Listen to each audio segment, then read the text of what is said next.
Hello po sa inyong lahat mga ka-crypto. Ako po si Pinoy Crypto Trader at sa video na ito ay pag-uusapan po natin ang desisyon ng Ripple na piliin si Chainlink bilang partner po nito para sa RLUSD, ang kanilang bagong enterprise grade stablecoin sa halip na ang Flare, kung saan ay matagal na pong may kaugnayan sa community ni XRP.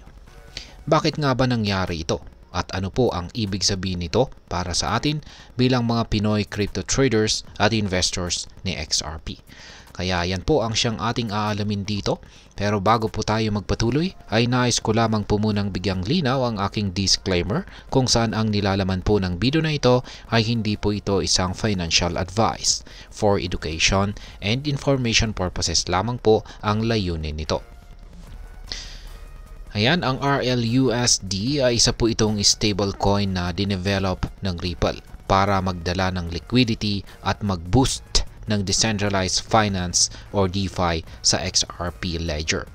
Ang stablecoin na ito ay inaasahang pong magiging malaking bahagi ng ecosystem ni Ripple, lalo na sa pagkapit po nito sa Ethereum network para sa mga DeFi applications. Nito pong January 7, ay in-announce ng Ripple ang kanilang partnership kay Chainlink, isa pong decentralized oracle provider, para magbigay po ng secure at saka reliable na price feeds para sa RLUSD sa Ethereum. Bagamat maraming natuwa sa partnership na ito, may ilan ding umalma, lalo na mula sa Flare community. Yan. Bakit po controversial ang desisyon na ito? Ang Flare po kasi ay isang blockchain project na malapit sa XRP community. Mula sa simula, ipinangako nitong maging smart contract layer para sa XRP ledger. Kaya marami pong XRP holders ang sumuporta dito. Bukod pa rito, patuloy na nagbibigay ang Flare ng mga token airdrops sa mga XRP holders bilang insentibo. Dahil dito, marami sa Flare community ang naniniwala na dapat ang Flare ang naging partner ng Ripple para sa RLUSD at hindi po ang Chainlink. Isang user nga ang nagsabi, Ripple should have partnered with Flare. FLR or Flare is a way more superior than Chainlink and we all know it. Kaya, ayan po, ang ayon sa isang user. Ang sentiment na ito ay nag-ugat po sa marketing ng Flare na nakatuon sa kanilang Oracle at interoperability capabilities gamit ang Flare Time Series Oracle at data connector. Ngayon ay yung malaking tanong dito ay bakit nga ba mas pinili ng Ripple ang Chainlink? Ayan. Ayon po kay Ginoong Hugo Filion, siya po ang CEO ng Flare Labs, hindi pa handa ang Flare na magbigay ng Oracle services sa ibang networks. Sa kasalukuyan ay nakatuon po ang Flare sa pag-aalok ng staking at saka DeFi incentives para sa mga bridge tokens mula kay XRP, Bitcoin at saka Dogecoin. Sa madaling salita, hindi pa kayang gawin ng Flare ang mga kinakailangan ni Ripple para sa RLUSD. Dagdag pa ni Ginoong Filion, ang posibilidad na mag-expand ang Flare sa Oracle services para sa ibang networks ay something that may come, kung saan ay nangangahulugang hindi ito tiyak. Ngayon ay ano po ang ibig sabihin nito para sa Flare o para kay Flare? Yan. Ang desisyon po ng Ripple na piliin ang Chainlink ay nagdulot po ng tanong tungkol sa hinaharap ng Flare. Bagamat may potential po ang Flare na magbigay ng DeFi opportunities sa mga holders ng assets tulad po ng Bitcoin, ang kompetisyon po nito ay matitibay na networks tulad po ni Ethereum na mas matagal ng mas established sa DeFi ecosystem. Kaya ang tanong ngayon ay kakayanin ba ng Flare na makipagsabayan sa mas malalaking blockchain networks? At ang sagot po rito ay nakasalalay sa kakayahan po nilang mag-innovate at saka mag-adapt sa mga pangangailangan ng market.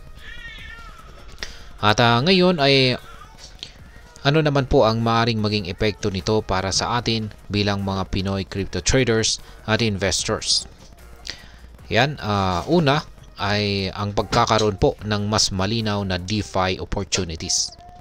Ang partnership po ni Ripple at Chainlink ay nagbibigay daan para sa mas secure at saka reliable o maaasahan na paggamit sa RLUSD sa Ethereum-based DeFi platforms.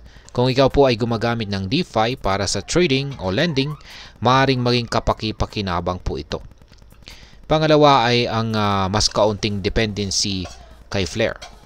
Kung ikaw po ay nag-i-invest sa Flare, dahil sa kaugnayan po nito kay XRP, maaaring kailanganin mo pong pag-isipan muli ang iyong portfolio. Ang desisyon po ng Ripple na pumili or piliin ang Chainlink ay nagpapakita na hindi eksklusibong Flare ang kanilang priority. At ang pangatlo ay ang pagpasok po ng ang mas malawak po na crypto adoption. Yan, ang pagpasok po ng RLUSD sa Ethereum ecosystem ay maaring magdala ng mas maraming liquidity at saka opportunities para sa mga traders, kabilang po ang mga Pinoy. Ngunit dapat po nating tandaan na ang volatility at risk ay palaging bahagi ng crypto market. Hindi po natin maiaalis yan. At ngayon ay ano naman po ang aking masasabi tungkol dito. Sa tingin ko po, ang desisyon ng Ripple na piliin ang Chainlink ay isang praktikal na hakbang.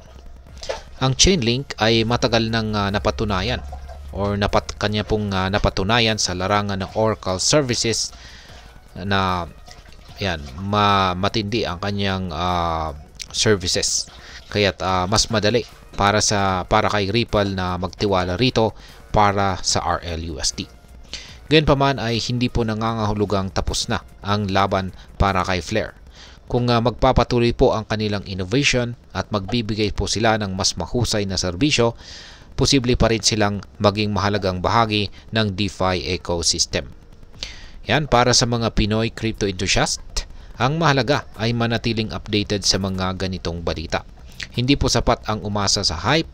Kailangan po nating mag-research, mag-diversify at laging maging handa sa mga pagbabago sa crypto market. At ayan po, hanggang dito na lamang po tayo sa video na ito mga ka-crypto. Sana po ay inyong nagustuhan ang aking paliwanag sa video na ito. Kung inyo po itong nagustuhan, pakiclick lamang po ang like button nito. Marami pong salamat sa panonood. Ingat po tayo lagi at God bless po sa ating lahat.